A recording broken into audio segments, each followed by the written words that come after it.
Yung balahibo ko yan, tiyola. Matapos kong maramdaman ang kilabot sa aking katawan, ay mayroon pa palang magbibigay ng matinding takot at gulat sa aming tatlo. Ang laki ng ulo dito. Nagsalita.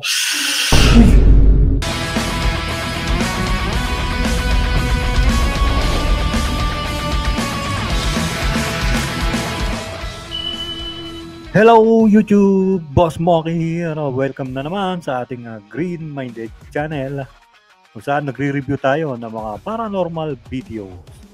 So pasensya na kayo at medyo matagal tayong hindi nakapag-vlog kasi nga medyo nabibisi tayo sa online DJ. Ayan.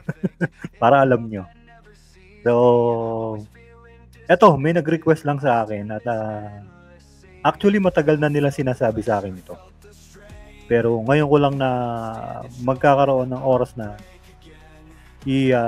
i-analyze or bigyan ng opinion yung kanilang video. Actually, sabi nila i-debunk ko daw eh.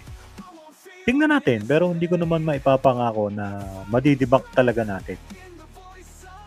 Ako lang po ay magbibigay ng sarili kong opinion. Take note maaring tama ako, maaring mali ako. So, nasa sa inyo po yun.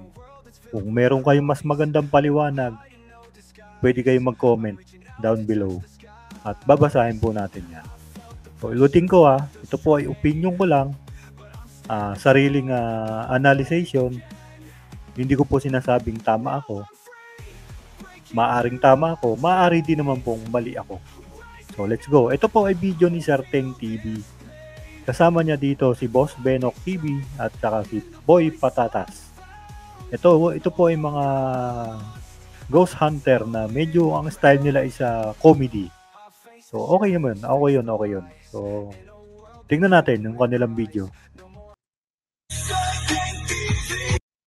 Sa pagpapatuloy, samahan nyo kami na mag-imbestiga. Muna natin yung hanapin muna natin kung saan yung pinakamalakas sa palo nung mga Iba dito.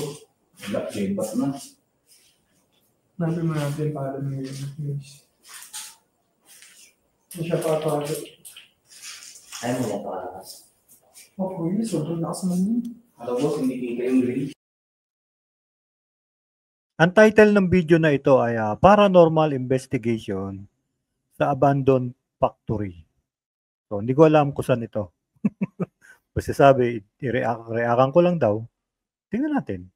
Pero hindi ko pinapangako na accurate yung opinion ko Maaring mali ako, maaring tama din naman ako.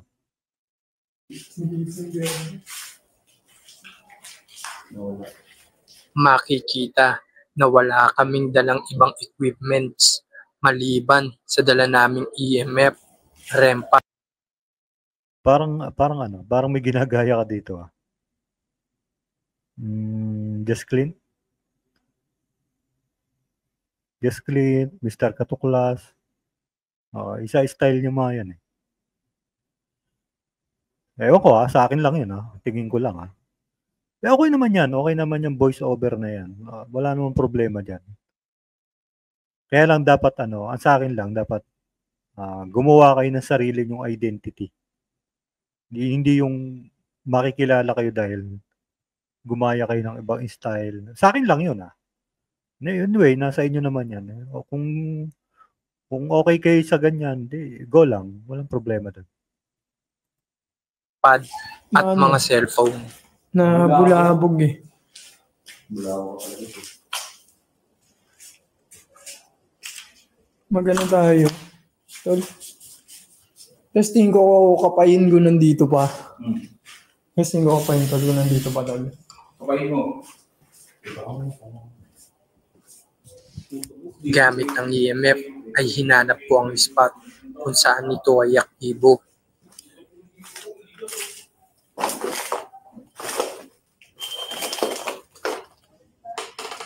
Daming sapot.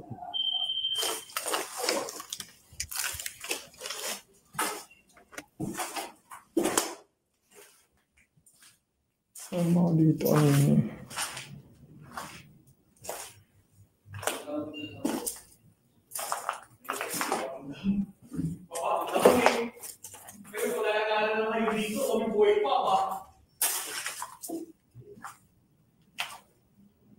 Ito Yun, oh. ang mga sumunod na nangyari. Dito. Kuya. Kuya, dito kuya. Ito. Ito, andito ako sa likod. Pumalo yung EMF, no?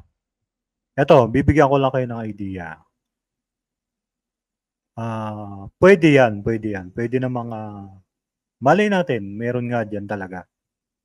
Pero hindi naman ibig sabihin na pumalo yung EMF mo. Meron na. Ang EMF ay, yan po ay electromagnetic field. Ibig sabihin,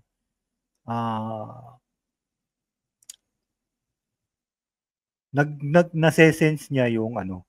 Ginawa yan device na yan para sumagap ng electromagnetic field.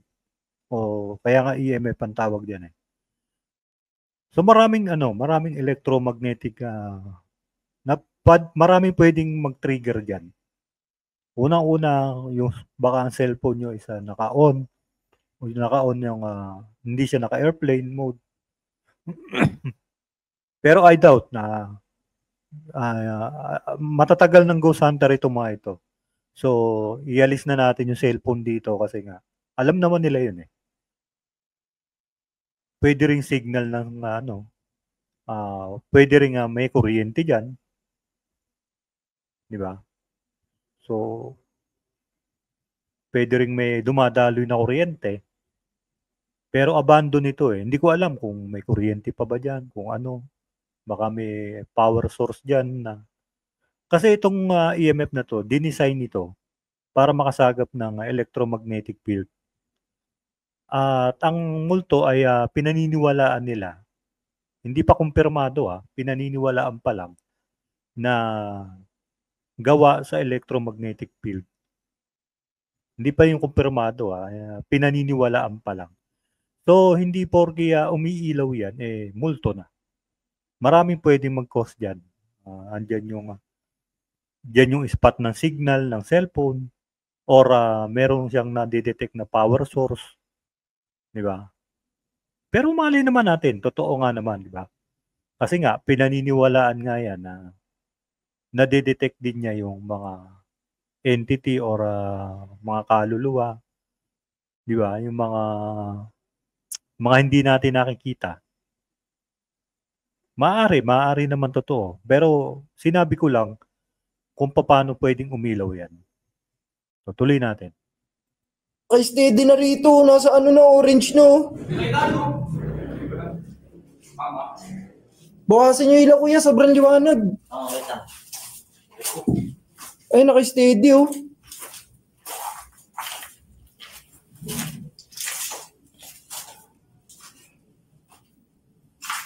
Hindi yan electric.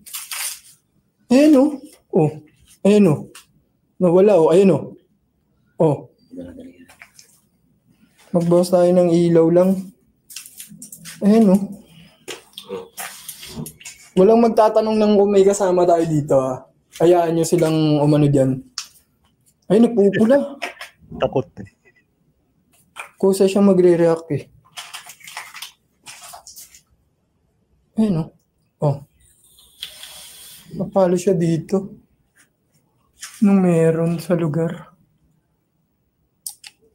Ayun oh. Oh. Tignan nyo. Nagre-react siya.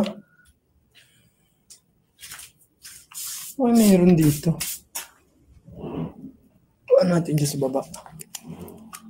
So yung usapan ko sa ako mga para investigation kami na setting at Boy Patatas. Okay, meron dito. Ikakaiba ko sa ito. Check nyo yung tinan yung email. Meron. Guys, naka-steady siya. Nakatakot naman talaga dito. Steady lang yun. Kasi dito kanina, nung unang ikot ko, since ako Nakakatakot naman talaga pag abandon. Kasi naranasan ko na yan eh. At parang ayoko na nga ulitin yun. Oo, yung nag-solo ko, nawala ako. Oo, may mga kasama ako nun eh. Nawala ako. Hindi ko namalayan, naiwan pala ako. Nataranta ako na. Nakakatakot talaga pag naiwan ka talaga dyan. Mag-isa.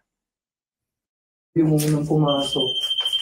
Since ako yung unang pumasok dito, may naramdaman talaga ako dito. I guess may repad ka. Sa apat na CR na to, may naramdaman ako dito sa likod.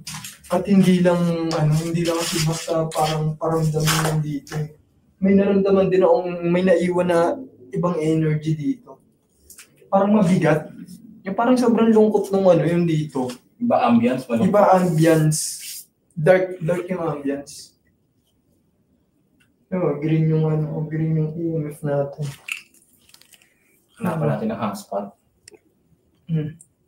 Green. Walang rito guys Walang source of electricity na baka sabihin, may kable yata ng kuryente dyan or what.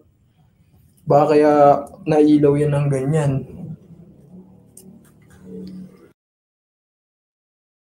Pwede rin na siguro abandon eh. Pero yung katulad nga sinasabi ko kanina, baka meron ng spot ng, alam mo na, yung may signal ng cellphone. Alam niyo na may mga spot yan eh. 'Di ba? Yung mga signal ng cellphone. Pwede naman talagang totoo na meron diyan kaya iilaw yan kasi nga pinapaniwalaan na ang multo ay consists of electromagnetic field, 'di ba?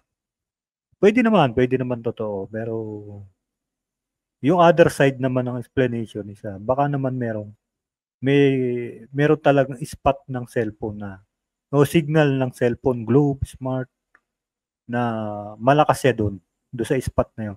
Di ba nga, kapag nagte-text tayo minsan, lilipat tayo ng lugar, hahanap tayo ng mas malakas na signal kung saan spot yun. Baka yun.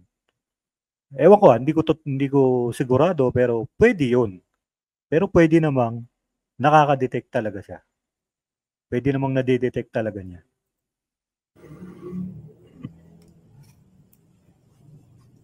Walang mag-a-attract ng good energy. Testing natin ibaba yung energy natin. Kumuha tayo ng subukan natin low energy. Ayun Trigger na. Trigger siya Steady Lamig. Ang lamig.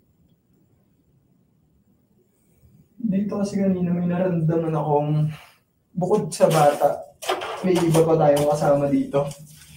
Creepy. Yung kasama namin nandito kanina, kung nandito ka, ilawin mo yung papulahin mo to, ang EMF, or dumikit ka doon, tutunog yun. Ang energy, tinan yung camera mo. Tutunog yung REM pad. Bakit? Tinan mo. Nag-i-static. Oo, hindi, tinan mo. Look. Ano yan? Nagluloko. Parang may garalgal. Nag-i-static nga kanya, static. Yan. Hindi ko hawak yan, may stand yan. Yan natin yung ilaw, bawasan natin ng konti kasi masyadong maliwanag, baka may nasisilaw.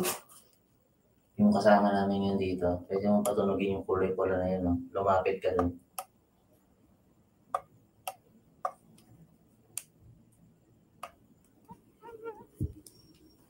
Grabe yung static. Naka-steady yung EMF natin. Ayan. Naka-tricolor siya. Hindi ko alam kung anong meron dito. Baka nga may Sa lugar na to. Baka nga may spot ng signal. Meron din sa lugar natin. Ito ko palagay sa likod natin. May si Makan ka, sobrang dilim talaga dito sa lugar na to. Kakaiba, yun baka mayroon mo palagay. Okay. Yun, nag-steady yung EMF po. Naka-steady talaga yung EMF natin. Pwede ka lumapit doon sa pula na ilaw. Tutunog yan pag lumapit ka.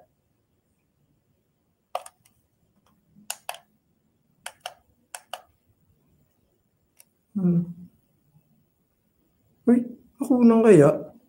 Parang may orb na gumano, no? May orb na bilog, gumanon. Wala mo na ako nakita. Matagal kaming nag-antay at makiramdam sa paligid hanggang sa ang mga nararamdaman namin ay tila hindi na normal. Ito lang may napansin lang ako. Okay naman yung background na yung voice over. Wala namang problema doon. Kaya lang napansin ko lang kasi nagsasabay yung salita niyo sa video at saka yung voice over. So nagiging nagiging magulo na. I-try niyo sa akin lang yun sa akin lang. At bahala kayo kung papakinggan niyo o hindi. Pero sa akin kasi pansinin niyo yung kila Jaskelin. Magbo-voice over siya, magsasalita siya. Magbo-voice over siya. Pansinin niyo 'yun. 'Di ba? Wag niyong pagsabayin yung salita niyo sa video at saka yung voice over. Magiging magulo. Hindi namin alam kung ano yung pakikinggan namin. Sa akin lang 'yun Anyway, kung gusto niyo yung ganyan, bahala kayo. Nasa inyo naman 'yan.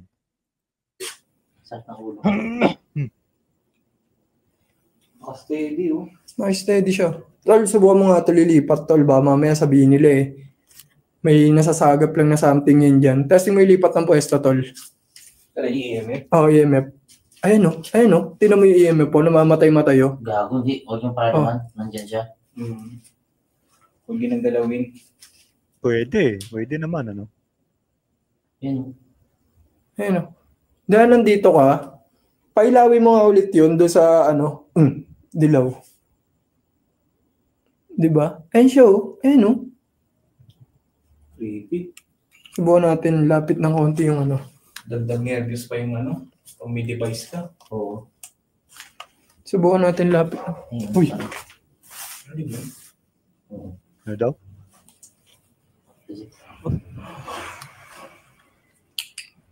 Makakankan. Ko lang ito Pwede mong gamitin yan Wala kami kasama dito makakankan. Wala kami kasama dito makakankan. Tatlo lang kami. Boss Denok, si Boy Patatas, Try mo certain sa gilid ng gift kung mapapahay yan. Talagang ng ghost ball, ha? tol yung ghost ball dito mo lagay, tol. Tiga mo na, isang paglilinaw, huwag tayo maglalagay sa kahoy nito kasi nagbabibrate to. So hanap tayo ng platform. Eto, bato. Correct. Mas maganda yung Dito. Mas maganda kung meron kayong yung takip ng basta naka-flat siya do sa Mas maganda kung meron kayong takip na magi-steady yung ghost ball or yung cat ball na yan. Ilagay nyo do sa sa lapag na steady siya or yung pantay siya. Tapos ipatong niya do sa takip para hindi siya gagalaw. Diba? Yun ano ko lang naman yun. Ilagay niyo siya, ipatong siya doon sa yung sa lalagyan na hindi talaga siya pwedeng gumalaw. Or kahit na maliit na micro movement or agyagabag. Basta naka-steady siya doon sa lalagyan na yun. Tingnan niyo yung kay Haunted PH. Meron silang lalagyan ng ghost ball. Meron silang lalagyan ng ghost ball na fit yung bola doon na hindi talaga pwedeng gumalaw. Hindi, huwag dyan. Pinamaganda lupa. Sa gilid lang naman.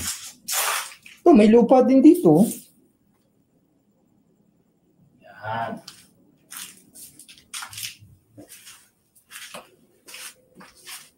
Huwag ka sinsip. Yan tapos ito. Dito, tol. Sabi na. Likod natin. Natatakot ako sa likod natin. Forward na Yun natin. dun sa kasama namin ganyan. Walang ibang pumasok at yung EMF ay napayawin. Kung babae ka pailawin mo yan, pwede ba pailawin? Pailawin mo yung EMF kung babae ka. Kung lalaki ka, pagalawin mo yung ghost ball. Pailawin mo. Lapit ka lang. Lumapit ka lang, sigurado nga niyan. Ilaw yan. Pwede mo rin hawakan yung REM pad. EMF. Siguro hindi ganong kalakas yung ano, para mapaka yung ghost ball. Kasi sa ghost ball, kailangan mismong nandun siya na didikit siya dun. Paiilawin niya. Kasi ang EMF, sinasagap lang niya yung EMF natin. Palo siya ng palo. Sobrang tayo. Total. Ayaw naman eh. Pero dito, pinasasagap talaga siya. Ito. Sinasabi nila. Hindi ko nakuha yung timestamp. Dito naman wala. Oh. Wala siya dito. Pero dito, baka nga may spot lang ng ano, signal. Pwede rin naman. Pwede rin naman. Nandun siya lang. wala siya dito. Dito nga tayo sa likod natin.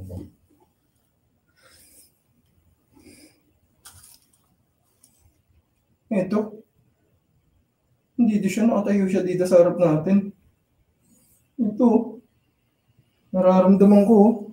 Yung balahibo ko, yan tayo lang. Matapos kong maramdaman ang kilabot sa aking katawan, ay mayroon pa palang magbibigay ng...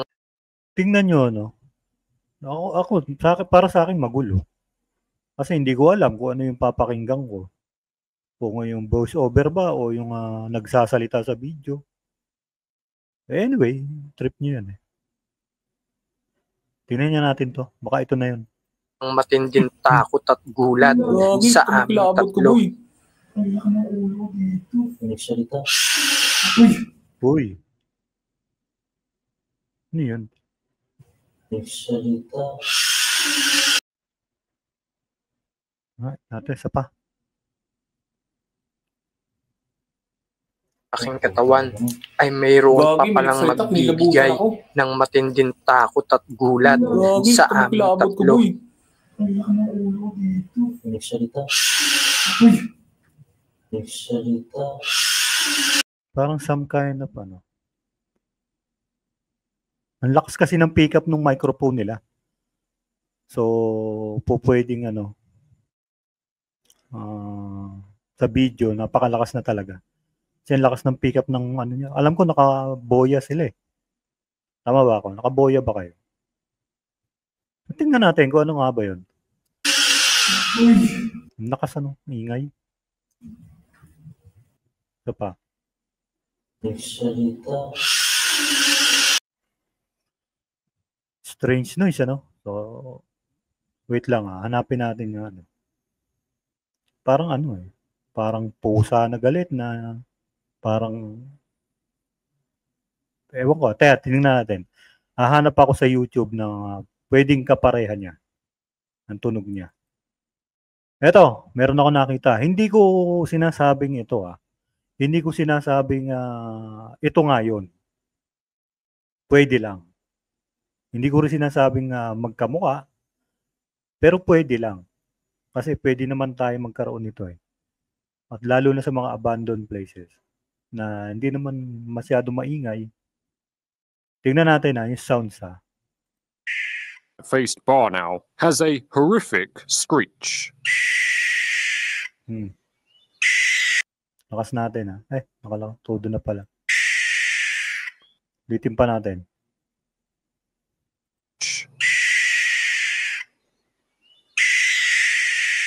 So ito ay audio ng isang barn owl or kung tawagin natin ay kwago.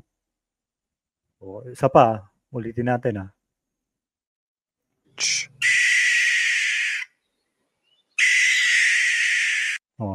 tingnan naman natin itong isa. Gulat sa aming tatlo. Ang laki ng ulo dito. Nagsalita. Pwede, di ba? Nagsalita. Balik uli natin doon sa isa. Tandaan niyo yung tunog Nagsalita. Isa pa. Nagsalita. Balik tayo dito sa isa. Screech.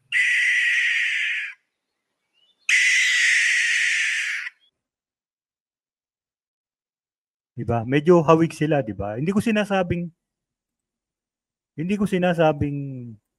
yun nga yun. At hindi ko rin sinasabing ipinatong yan. Maaaring meron dyan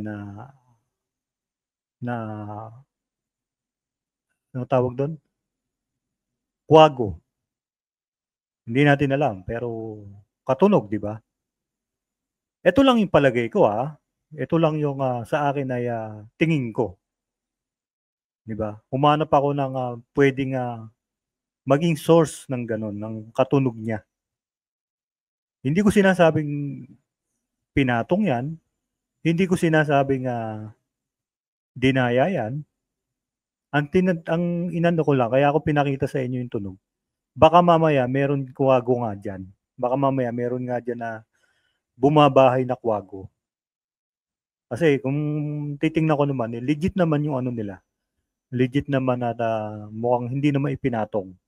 Mukhang hindi naman edited. So, sabay-sabay. Kasi ang makikita mo naman yan kasi sabay-sabay yung reaction nila na gulat sila. Di ba? Ngayon, ang tingin ko dito, parang may kwago nga dyan sa ano. Pero hindi ko sinasabing yun na nga yun. Di ba? Yun lang yung aking palagay. So, ulitin ko, hindi ko pinangako na madidebunk ko talaga siya. Pero humanap ako ng paraan na ma-explain natin kung ano nga yung narinig nila na yun. So, ito nakita ko yung tunog ng kwago. Baka nga naman may kwago dyan na hindi natin alam. Siyempre, kapag ka nandiyan ka na, hindi mo naman maiisip na yun. Siyempre, lahat ng maiisip mo dyan is puro paranormal na. Diba? Medyo matatakot ka na dyan. So, yun lang yung aking palagay doon. Ulitin ko po. Yun lang po yung aking palagay. Ulitin ko po, hindi ko po sinasabing yun na yun. Pero, yun lang po yung sa aking palagay. Ngayon, kung meron kayong ibang explanation, welcome naman po at babasahin po natin yan. So muli po, magandang gabi po, magandang araw sa inyong lahat. Ako po si Boss Moki TV. Hanggang sa muli, bye-bye. I felt the pressure, felt the strain, but I'm standing strong, I won't break again. Now I'm free, breaking through the chains, right